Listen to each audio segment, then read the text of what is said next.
Welcome to This Oughta Be Good. I'm DJ Mordecai. I'm joined this week by my special co-host, DJ Barnacles. What's up, man? All right, how's it going? How you doing? Hey, not too bad, man. Not too bad. And we have a very special guest. We're very excited. Barnacles introduced me to this group, so I wanted to make sure he was a part of this. So thanks for being here, Barnacles. And he's going to have an all Katchafire DJ mix set coming up right after this on his Twitch channel. And that special guest, of course, is Logan from Katchafire. What's up, Logan? How you doing? Hey, thank you very much. Thanks for being here. So is it morning over there right now? Yeah. Appreciate you hopping on early in the morning and accommodating us and our time over here. Yeah. So I'm gonna go ahead and jump right into the interview if that's good.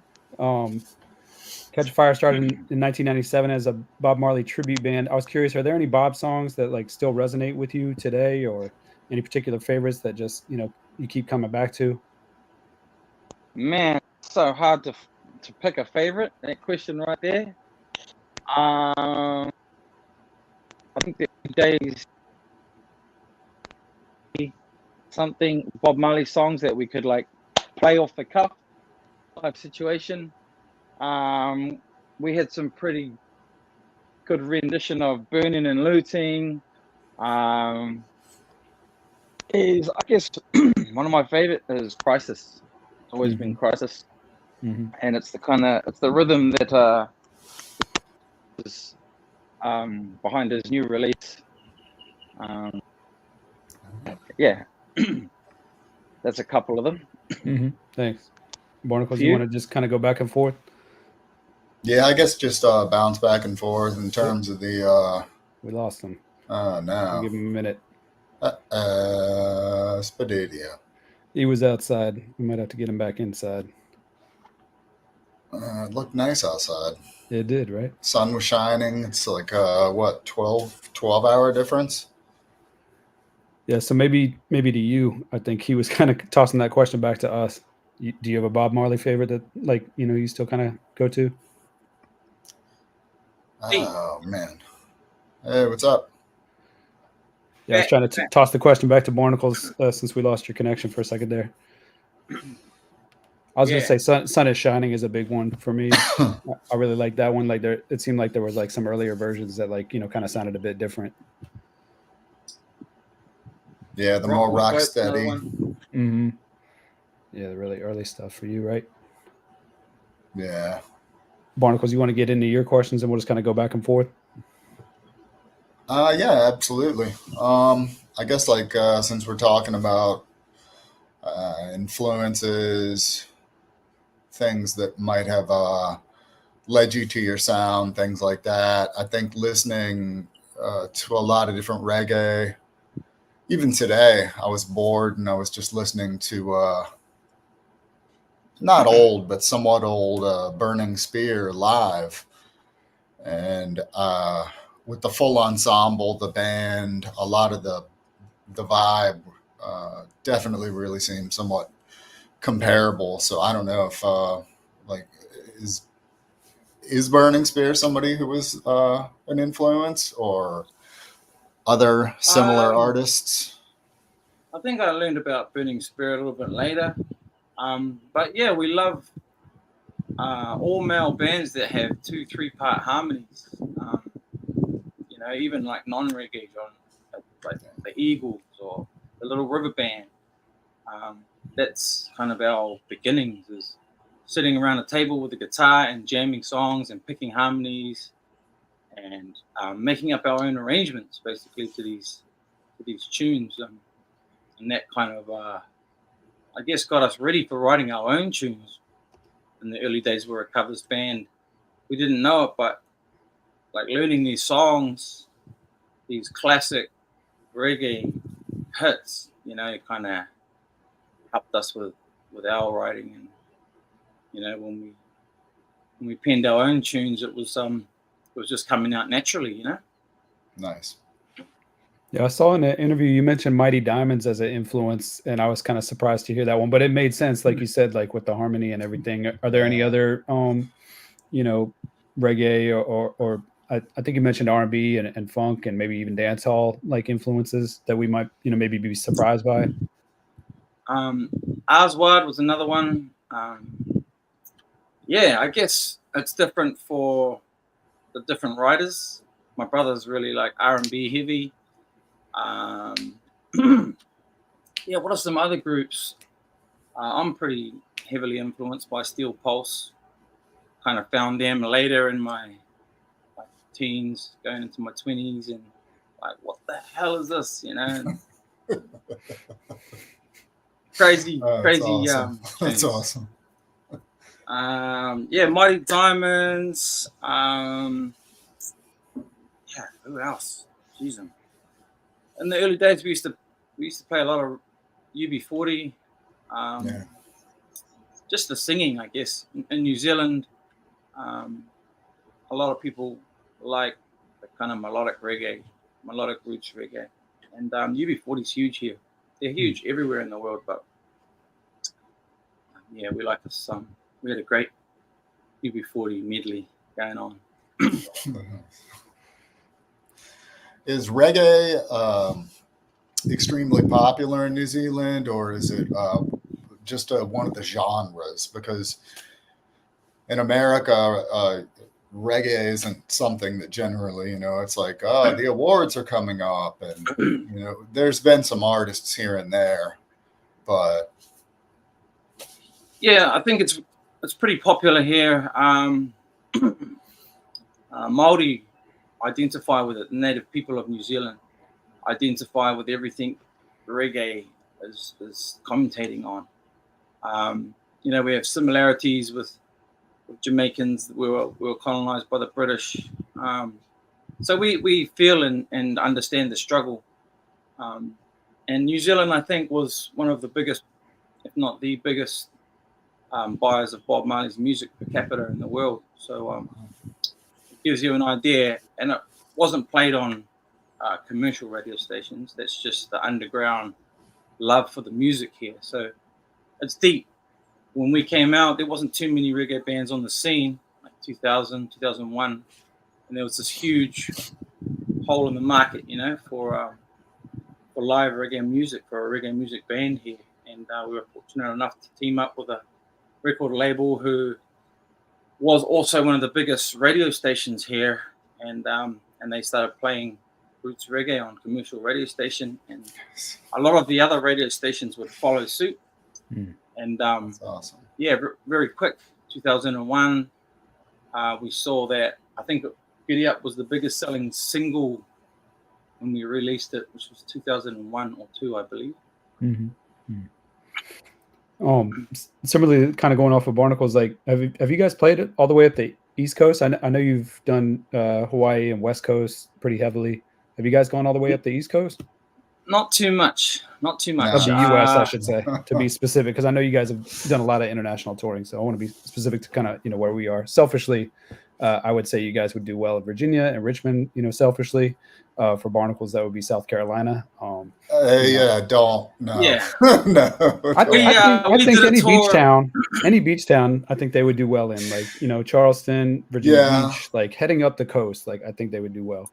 I think in Richmond, like go ahead. We did a support run with Revolution up that way one time, and got to go with their crowd and win their crowd over. It's pretty nuts all the way up there. And we played one show in New York, which was our own show, and it was like BB King's, I think, the venue. But we haven't made it back for whatever reason. So we need all of our fans to keep pushing and keep asking the live venues to get us out. We just had the Whalers' 40th anniversary show for Legend, and I thought that was really strong. So, we'd love to see you come back here again. And I was curious about Canada too. Like, have y'all toured up in Canada as well? Yeah. Cool. We love Canada. Yeah. Every time we go to the States, and we're up that way, we normally cross over and do a few shows of Ska Festival. We played BC. Yeah. We love going up there. Barnacles, you want to take the next one? Like I said, we'll just go back and forth. Yeah, jumping all over the place here. Yeah, I think let's see. One of the things, like essentially when researching, and like it's very easy to access your music, which is awesome. And I'm assuming it's because of some of the record labels. I believe it was like EMI, Universal, a couple things to that nature. But a lot of people, I guess, just because, like you were saying, the more underground, originally starting in New Zealand, a lot of people don't like know who you are. And like Mordecai said, it is South Carolina. I'm from Virginia originally. Yes. And anytime I play it, it's just everyone's like, how haven't I heard about this band? Um, so I think it's awesome that, all pretty much all the materials out there. Like even I think it came out in 2007, the Dub album that y'all did. And Yeah, homegrown dub. Yes. yeah, that for me pushed, because I'll be honest, like I love dub, I love Lovely, huh? reggae, but when that came out, I was blown away. I think we got to shout out, Rasa too for, like you said, Yeah, we talked yesterday or 2 days ago, quick little test run it, and she was an influence too. And she was Lavian reggae DJ that came to school to Richmond and introduced it to Barnacles, and he introduced it to me. So I think the name's kind of fitting. Katchafire, like kind of passing it along. Thank you. Have you guys played in Jamaica at all? I was curious about that one. No. So I went and recorded for the last album. I went up there for 10 days and did just finishing touches on a few of the tracks from Legacy. And I think I worked for like 9 days and got sick for one day, and so I was in and out. Didn't see too much. It was just me. I did a little bit of promo at the radio station, yeah, we hope to go back with the band one day. But it was a great experience for me. Well, like some of my all-time best experiences in the studio was that trip. awesome. Working with Clive Hunt on the song 100. Yeah, like we didn't get to go into Tough Gong, but because they were doing repairs at the time, but we mostly recorded it in Jimmy Cliff's studio, Sunpower Studios, I believe. And yeah, just different musos. Did a lot of horns there, some vocals there. Worked on the track with Clive Hunt, and just the way he worked, he's original rude boy status, that fella.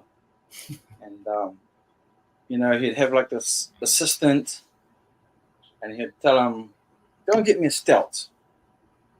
Assistant would come back maybe an hour, half an hour later, or whatever, and give him a stout. Boom, one stout, and he just bangs it. And then he gets into a workflow, and it's real expressive. Like speaks, he's like, "Okay, drummer, I need you here," and just the way he communicates to his team, and the energy, it was like, blowing minds. Sounds like footage I've seen of like Lee Scratch Perry. Like it sounds similar.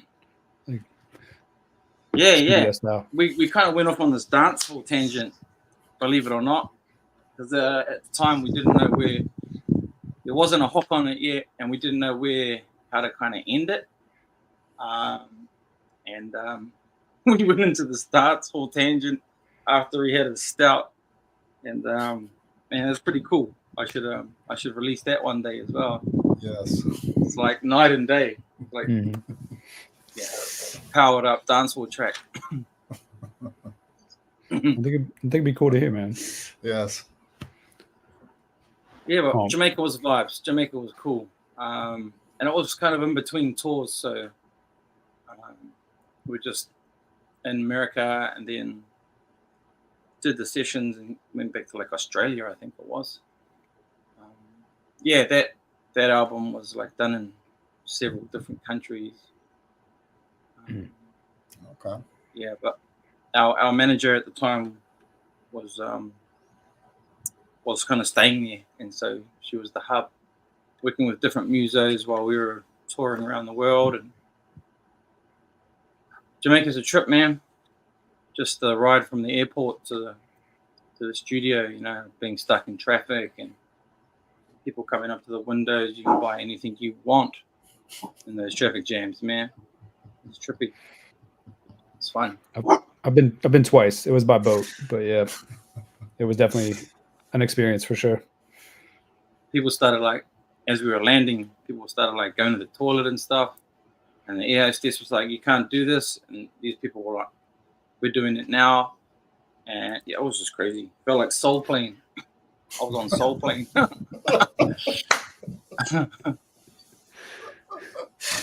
Oh my god! Straight up.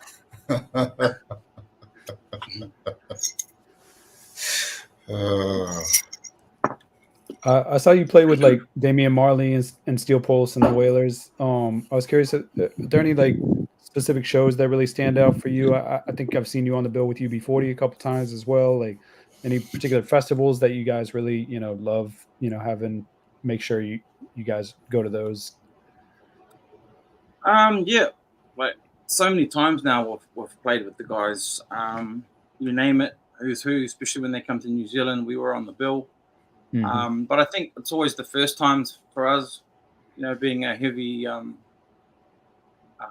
Bob Marley covers band, seeing the Wailers come for the first time and hearing that, it's real cool. I haven't seen them with Aston Jr. Mm-hmm. It's something I look forward to watching. But UB40, the first time we did like I think it was Ragamuffin was the festival here, around about 2012, 15. And that was like the first time there was a all reggae festival in New Zealand. 35,000 people turned up to. Wow. Yeah, so absolutely huge. And then that festival toured in Australia as well. Did another 5 shows up there. So we got to, you know, be on the road with Wailers and UB40. And yeah, it was just like real kind of just rubbing shoulders with those musos and the pioneers that we've grown up with. Getting to talk story with them. Meeting Clive Hunt. Errol Brown. And, you know, talking to him at sound checks and, you know, asking him musical questions and you know, digital or analog. He's like, digital. I'm like, really? Yes, man. Digital business these days. So yeah, it was cool. Do you know what? I got low battery thing come up. Oh, go get. Grab a charger. Yeah, real quick. Okay. Is that all right? Yeah, Sorry, guys. Yeah. No, you're good. Rather do that than it die. Yes. Yeah, I think Aston Jr. was in the band when they played just a couple weeks back here in Richmond. Oh, really? Yeah, it was dope. Did you go? Mm-hmm. Yeah, it was dope. Oh, nice. Yep. J1 in the chat. What's up, J1? What's up? J1 just hit a 4K followers 4-year anniversary. Oh, wow. Congrats. Big things there. Big. I was trying to get him to do a set next week, but he's got a live gig out in real life. Like a real life live gig? Yeah. Believe it or not. Just on the trusted internet source? Yep, that's true. Yep. But stay tuned. We'll have, like I said, Katchafire DJ Mix by DJ Barnacles on his Twitch channel. It's twitch.tv/DJ Barnacles right after this interview. We're talking with Logan from Katchafire, who just went to grab a charger for his computer. No, He will just be getting a right charger. Hey, Back. there. We go. So we were talking about kind of your touring and with UB40 and New Zealand and everything. I'm assuming I know for a fact like you're big in Hawaii. I think you said that like Hawaiians think you're from there, like you're so like, entrenched in there and big fan base. And then New Zealand, I'm assuming you have a big following. How about Australia and the mainland? Is that pretty big as well? yep, definitely. Okay. Yeah, I think it'd be like New Zealand first, Pacific Island region, Aussie or America, close kind of second, third, and then out from there. Brazil, crazy following in Brazil, and just places kind of we've never been. We didn't even know the scene. It just reggae music is worldwide. It's global music. And, we're like one of the bands, fortunate bands from New Zealand to be able to go over and tap into this worldwide movement. Are you guys still doing, what is it, 47 or 49 weeks out of the year on tour? Or? We've slowed down a little bit. Okay. I think after COVID, we kind of like made a conscious effort to, just to kick back a bit. The couple of the older original members sort of left from about 2017. My dad, he was the original founder, manager, lead guitarist. And Jamie was one of the other big songwriters on the early 2 albums, well, the early 3, 4 albums. And we just, priorities started changing, wanting to be home more, wanting to like be here for moments, capturing, our kids, being fathers. And so not so much going all out crazy. Are you on a break right now, or are you kind of working on an album, or? Yeah, we're on album. We're between tours. Just kind of came back from America. Okay. Australia's next month, and we're just doing studio stuff. We've got a couple of gigs here at home. Keeping busy. All the boys are got home studios now, so just getting ready for the next album. Barclays, you got another one you want to ask? I guess just to piggyback, it makes sense in terms of priorities, and we had talked when we were doing the pre-session when I was in Hawaii last year for 2 weeks. Katchafire was playing,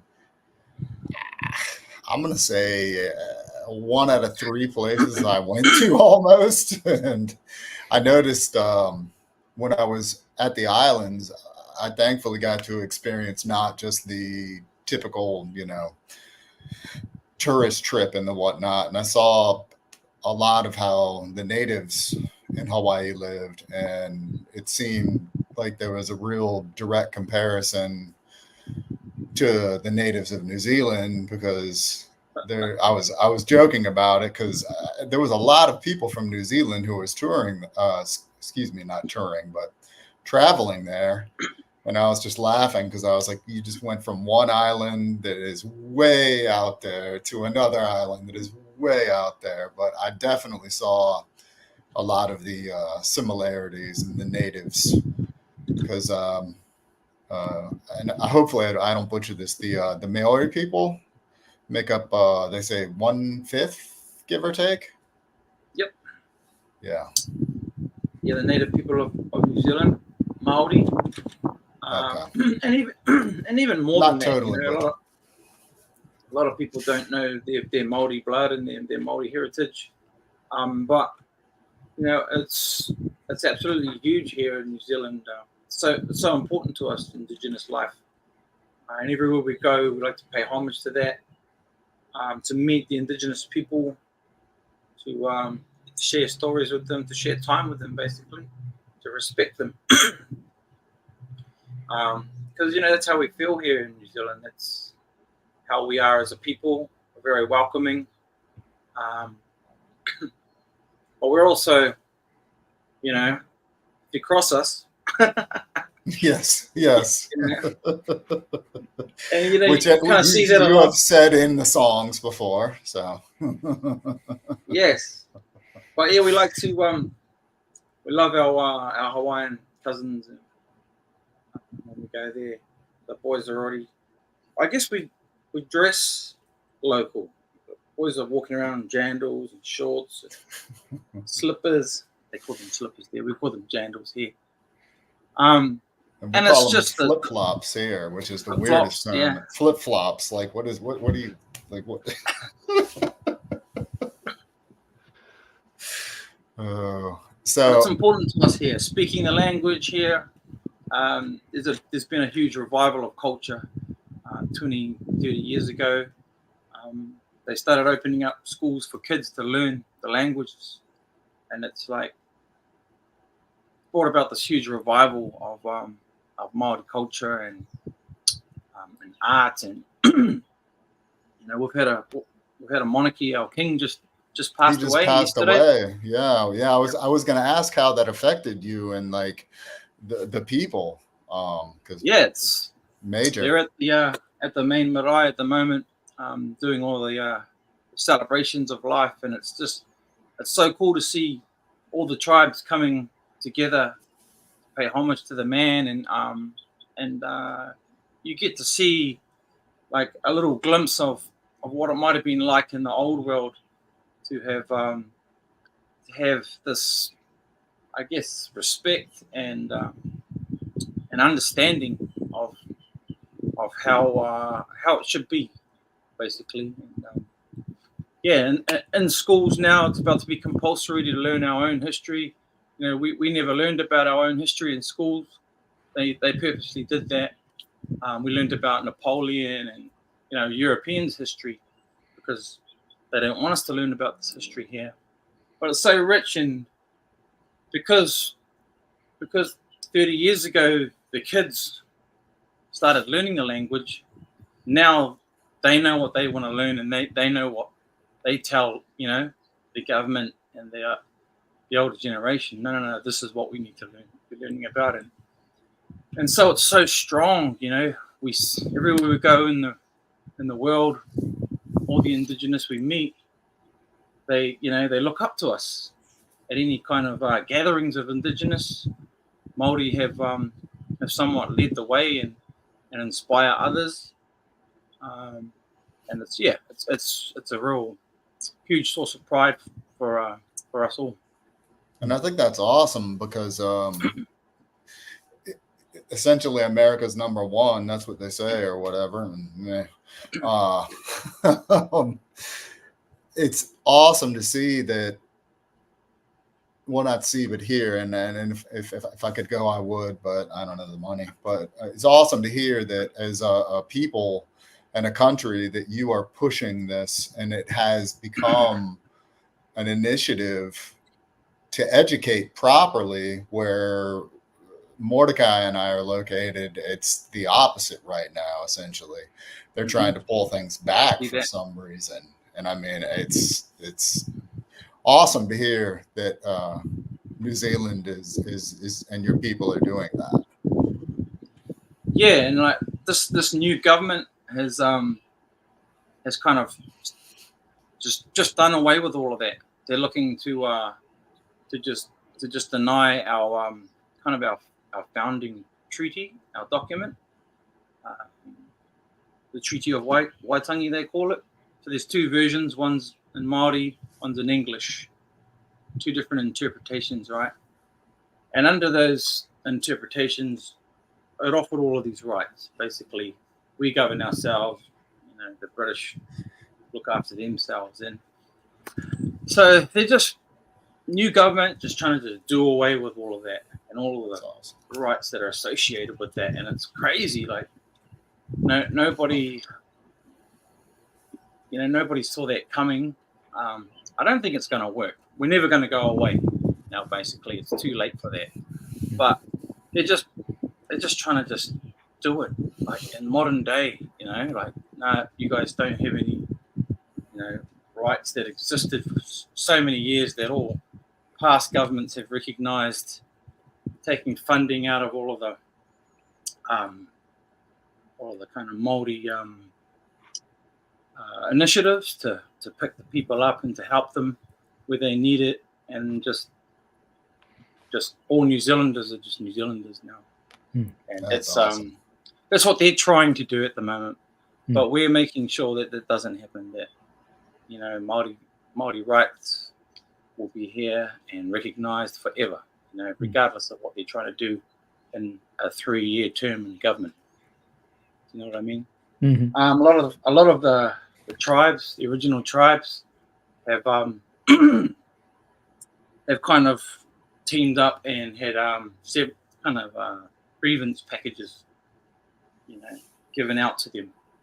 But basically the money that was the value of what they paid back is like pittance. It's like not even 1 or 2%. Yeah. Nothing. And it doesn't really flow back to a tribe. A lot of the big tribes have invested it in 10, 100x it, and operate like corporate businesses now because they have to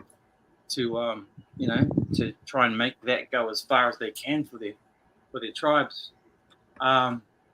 But yeah, some real big political stuff happening in the background here at the moment, and yeah, I'm not worried. We've got some pretty badass leaders that are clued up, and nice. It's our uniqueness as New Zealanders as well. What's unique about us, Māori people and the native original inhabitants of this place, Yeah. and the languages and the culture, and so you can't just try and do away with that, but leave the little kōrero on the plane and the haka when the rugby come on. You know what I mean? Like you can't just pick and choose when that's okay for you to display, Māori culture or be associated with it. So yeah, I'll stop. I'll leave it there. Guys. No, man, it makes sense. I mean, just hearing it's a beautiful song, but retaliation. I'm not going to mess with y'all. Barnacles, you had a question about a specific song. I think that you were talking about. Wanted about. I think it was like about stereotypes or maybe misconceptions, right? And maybe if that was based on like a specific experience there, maybe. Yeah, I guess the question was about Frisk Me Down, and the fact that we had talked the other night that it's not just New Zealand or the States or Europe or wherever it is. It's just the perception that, unfortunately, like if you don't look like this, it's. Yep. Yeah, it's everywhere, man. Prejudice, stereotypes. It's everywhere. It's everywhere people are, basically. It sucks. But yeah, that particular song I wrote in the cells. I got arrested one night and found like a joint on me, and it took me in for a few hours, and they let me go that night. But in a few hours I was in the cells, I kind of wrote that tune. Okay. And it was like a liquor ban had been enforced in my hometown, because I'm always working out of town. I didn't know, and I also know all the bouncers and everyone in my town as well. And they let me walk out with my drink, and then the boys were walking along the road, and the police car pulled up and told us to bin it. And I took another swig as I was going to the bin, and the dude just cuffed me. So then this big altercation happened because one of the bouncer guys knew the cop from school when he came out. He's like, "Hey man, this is Logan from Katchafire. What's going on?" And then another guy came up, like someone off the street, was like, "Hey, that's Katchafire." leave him alone. And then another person, and then another person, and there was this big mob around him, like, you know, trying to get me out of handcuffs. And he was like, "Oh man, this is getting scary." So he kind of just pushed me in the car, and off we went. But yeah, Todd. I remember Todd. Todd, you even remember the dude's name. I remember the name. Thank you for that song, Todd, and the royalties. There you go. Some silver lining. True. Barnacles, you had another question too about another song that I think you said you wanted to settle a domestic dispute in your house about. Let's go. It's not a domestic dispute. That sounds terrible, bro. No, it was just a conversation because my girlfriend and I, being that I DJ'd with Mordecai for years professionally, you know, worked at the radio station, got put on to so many different artists because of that, including Katchafire. It was a question about Irie, and the main question essentially was, you know, is it a love song, love cannabis song, a combination, a dual meaning, or is it ambiguous even? Like, you know, it's up to you to decide. I like that one. Like, Okay. it depends who you ask, right? It depends who's asking. If it's my wife, it's about you, honey. Sure. But, you know, you also see, like, songs of ours, like, wrap it up, throw it all in the papers. And then on the video, we're eating fish and chips. You know, there's always kind of like, back in the day, it was quite conservative here in New Zealand, you know. Not so much now, but, yeah, we kind of had to do things like that. And, yeah, for me, it's just, I'm not like a straight obvious person. You know, like I smoke ganja every day and stuff, but yeah, I like to just ambiguous. Just leave it to the listener and let them make what they want of it. It's always way more powerful than magic when that happens. Yeah. Thanks. I like that. It seems to work for Barnacles and Shell Bells. All right, so we kind of touched on some of the things. I wanted to kind of walk through the Katchafire discography. I call it selected discography because we don't get into every song or every release. But you mentioned Giddy Up. That was, I guess, 2002 was what I saw. I mean, this is all based on what Discogs has. So, you know, the actual band, you know, may know more specifics. It may have been recorded maybe in 2001 and came out in 2002, etc. But this was kind of what started it all, right? This was the first single for the group. Yeah, so like when we were doing early day covers band gigs, one of the boys came with like a flyer for a talent search night, and which we ended up entering, and we won our heats, and then we came back and we won the finals, and the prize was $5,000 recording time in Dawn Rage Studios, which is a label here in Auckland that used to do, well, they kind of mostly do hip hop. And so $5,000 was like 1 or 2 days in the studio, and like was the first time I actually thought, man, is this it? I could probably get this going at home. You know, it was like a Digi 001 sound card, mic, you know, nothing special. I think we tracked, mixed, mastered 2 songs in 2 days, and that was Giddy Up, and Bounce was the other song we recorded in that time. What was the initial kind of response for Giddy Up? I mean, it sat on the shelf for a long time after we won the talent search, and then My Music contacted us, wanted to have a discussion, and we ended up signing with them. They released that, and it just exploded. Like back then, it was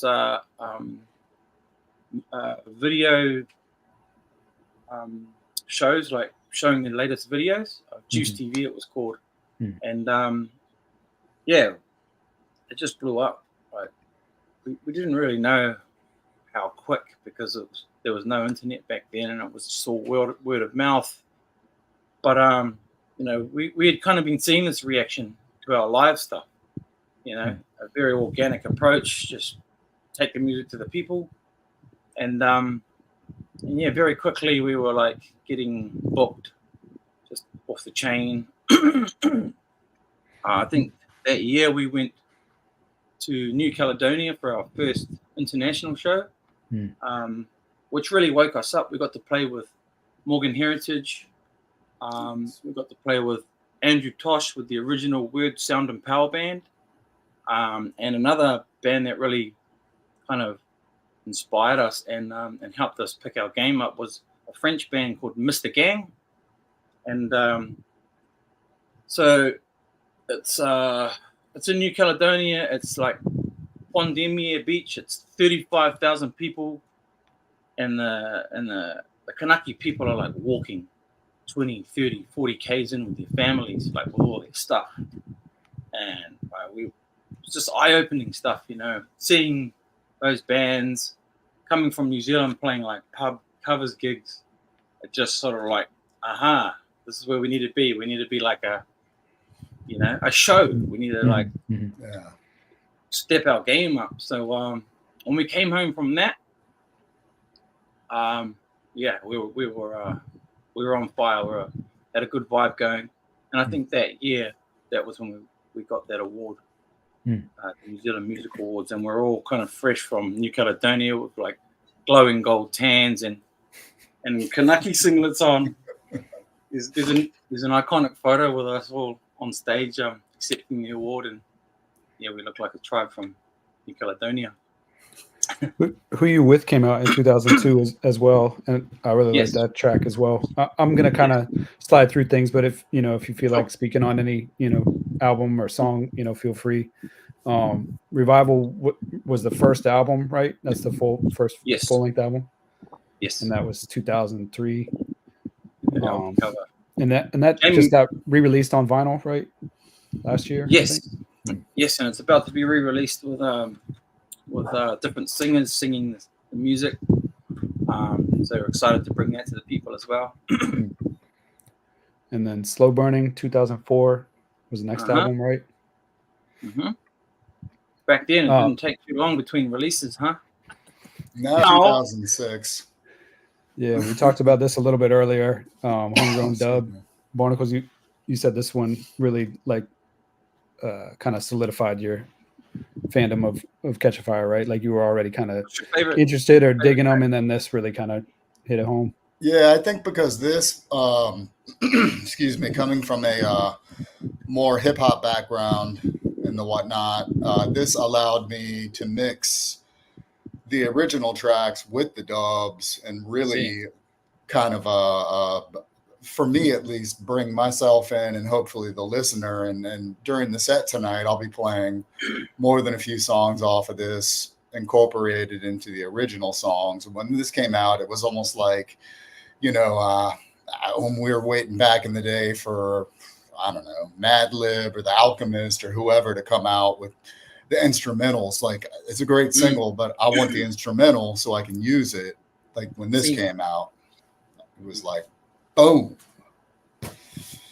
And I think this is sold out in your Katchafire official store, right? Like we were looking like as far as for digital music, do you just send kind of fans wherever they like to go to, or because it didn't look like there was a clear path on your website for buying the digital versions?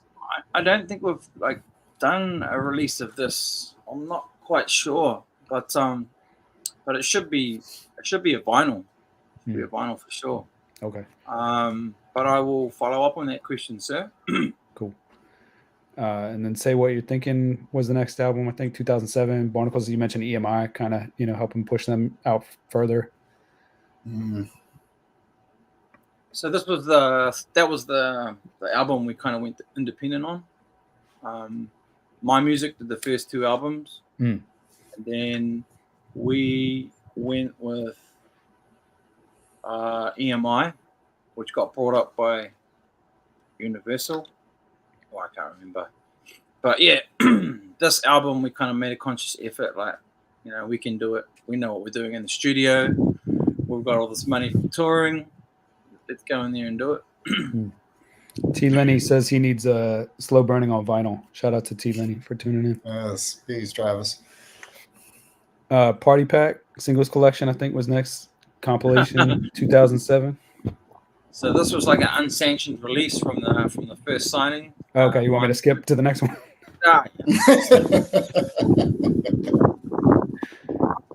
On the Road Again, 2011. Proud of this one. That was a great album. And this is on Katchafire Enterprises, right? Yep. That was the next fully independent one. Okay. And then Legacy on Zodiac Worldwide. How did this one go as far as maybe compared to previous albums? Like, felt like continuing to build momentum and everything. Because there was a gap. I mean, there was a significant long gap. Yeah. Started getting around 6 years, I think, was the break between records. And like, you know, the industry's changing too in that time. You know, no one's buying CDs anymore. It's all turning to streaming.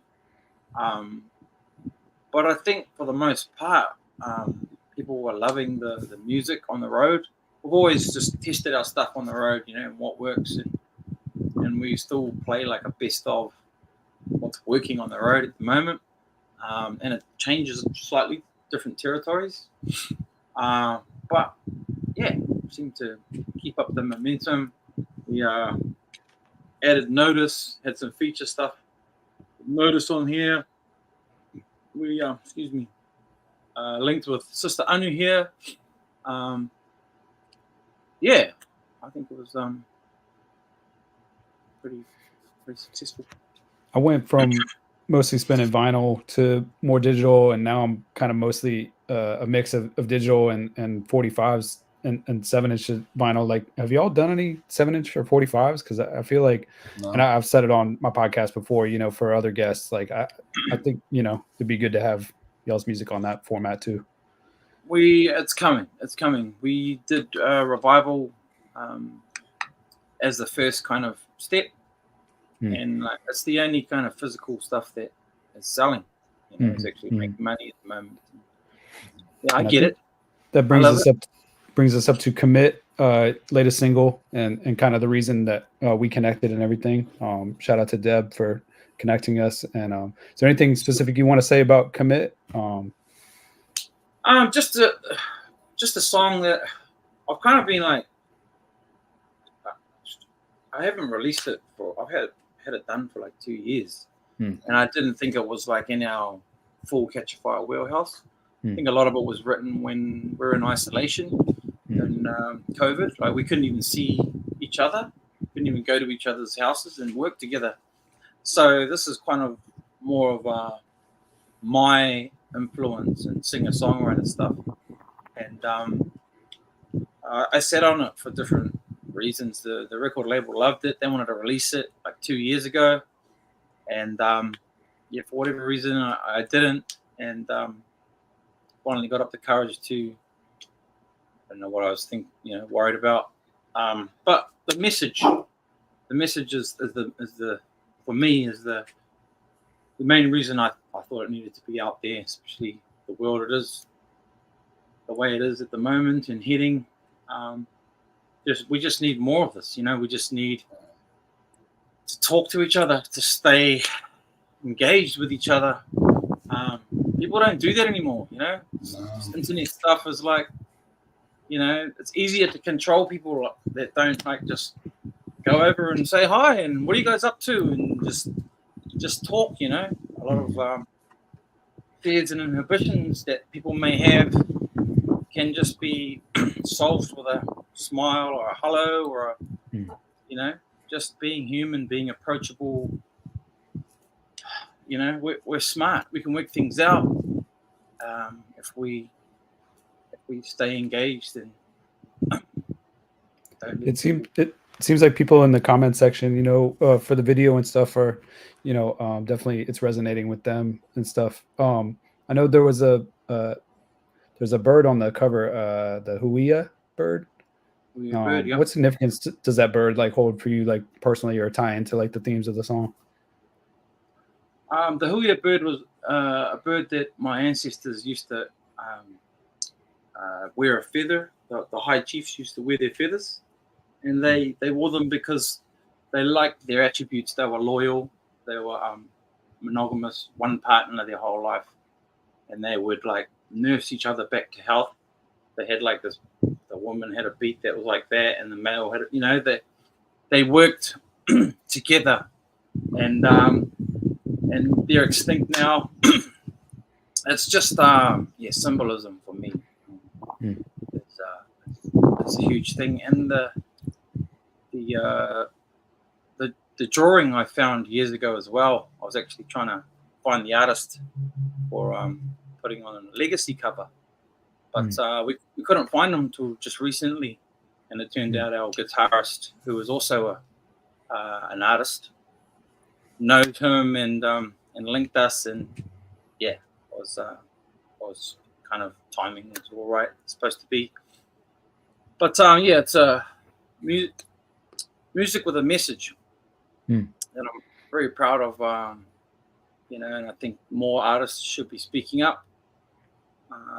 There's some world's crazy, man, at the moment. Yes. That is crazy. It's a nice track, man. It's a nice mellow vibe. Barnacles, I have like basically one more question. Barnacles, did you have any more topics or questions you wanted to get to before we kind of wrap up? What did I have? Nah, I mean, pretty much that covered them all. I think I will say I agree, like with pretty much everything you just said recently in terms of connecting with people. And I mean, it's gotten to the point where it's silly. Like there's even communication via the phone. There's so many people I interact with, be it at work or personal life, things like that. And it's like, I'd rather text. And I'm like, why? Or like if we're working in the same building together, if I come talk to you like that, for me is so much more of an actual human bond, if you will, which human bonding. There you go, a song.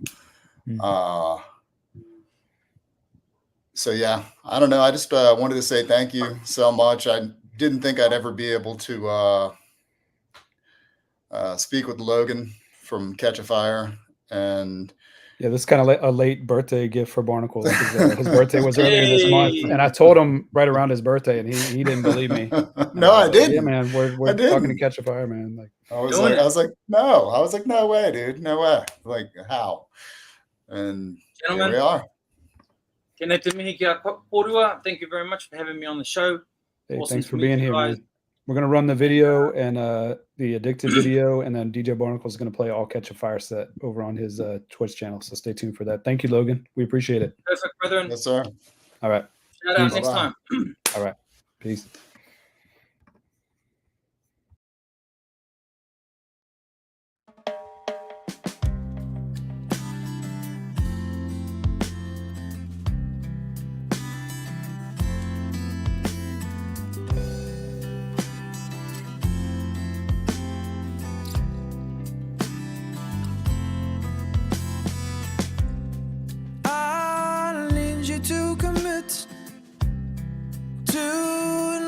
Type of consciousness, yeah.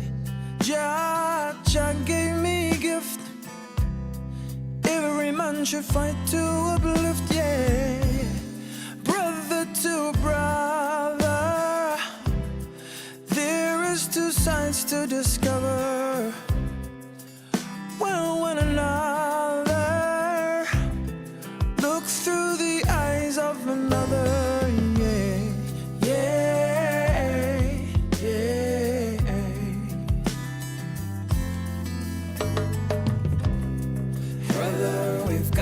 We got to come together. You and I have got to find a way. Sister, it's now or never.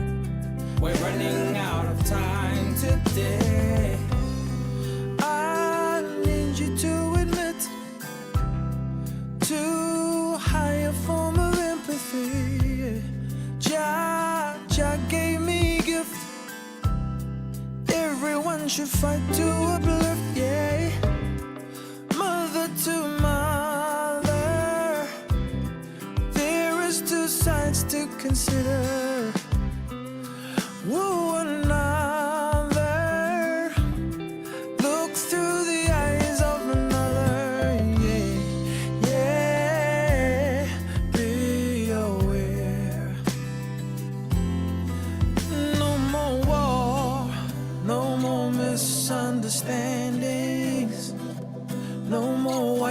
double bed waiting.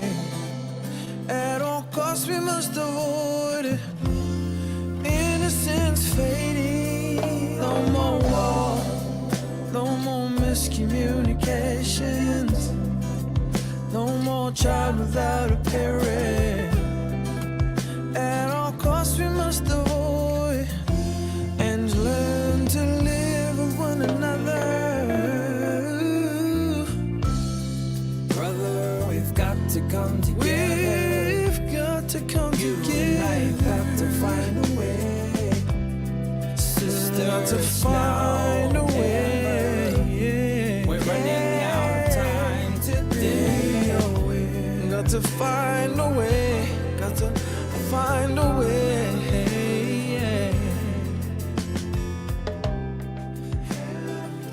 We've got to come together.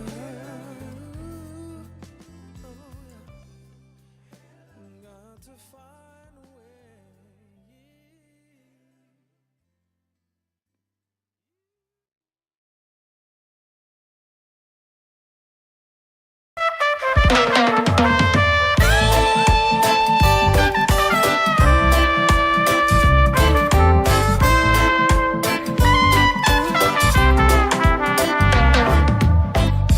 All I wanna know is if you wanna ride with me, vibe with me. You can look to me if you get lost up on your way. So light up a flame, sound the mayday. 'Cause I believe that we will find a way. Have faith it won't topple and fall. Society's so fickle and tall. Why are we divided by walls, so ready to war? Somewhere in the world, love conquers all. 'Cause baby, I'm addicted, yeah, in every way. 'Cause baby, I'm addicted, yeah, addicted to your state, yeah. Oh Lord, it makes me weak. 'Cause I'm addicted, yeah, addicted to your state.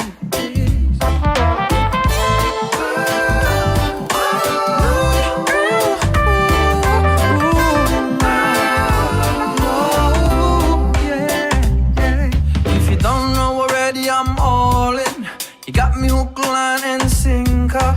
Every little thing will fall into place. I see the little empress center. I'll be coming up the center. You don't even know that you were so mean. 'Cause it's vital to me to get lost up in your sea. Oh, XOXO, baby, indeed. Hey, no matter what your race is, we could save you anyway, sis. XOXO, lady with me. 'Cause baby, I'm addicted, yeah, in every way. 'Cause baby, I'm addicted, yeah, addicted to your steam, yeah. Oh Lord, it makes me weak. 'Cause I'm addicted, yeah, addicted to your steam. Baby, I'm addicted, yeah, in every way. 'Cause baby, I'm addicted, yeah, addicted to your steam. Oh Lord, it makes me weak in the knees. 'Cause I'm addicted, yeah, addicted to your steam. XOXO, baby.